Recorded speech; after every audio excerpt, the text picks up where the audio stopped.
বিসমিল্লাহির রহমানির রহিম। সম্মানিত ভিউয়ার্স, আমি বিভিন্ন টিপস দেওয়ার চেষ্টা করছি। আজকে আরেকটা নতুন টিপস নিয়ে আপনাদেরকে হাজির হয়েছি। চলুন ভিডিওটা শুরু করা যাক।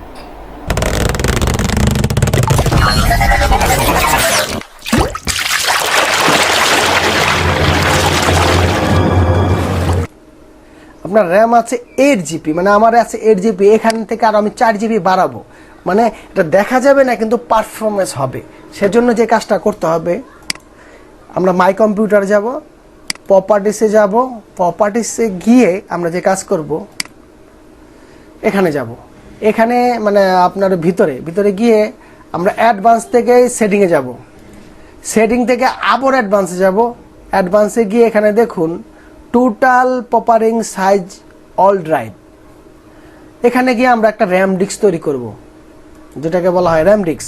র্যাম ডিস্কে মানে এখানকার টিক চ্যানেল উঠিয়ে দিবেন, এখানে কাস্টমাইজেশন করবেন।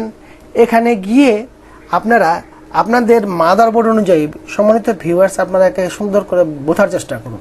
আপনার যদি 61-এর মাদারবোর্ড হয় তাহলে আপনি 2 GB বানাতে পারবেন।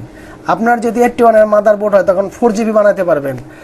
এরকম করে দেখা যাচ্ছে আপনার 8 GB র্যাম, সেটার সাথে 4 GB হলে 12 GB হবে। আপনি আবার 8 GB করে ফেলবেন না, এইভাবে সামঞ্জস্য রেখে করবেন।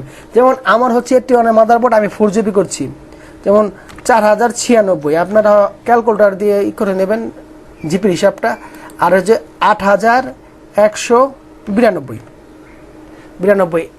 এরপরে যে কাজটা করবেন, এখানে সেটে ক্লিক করবেন।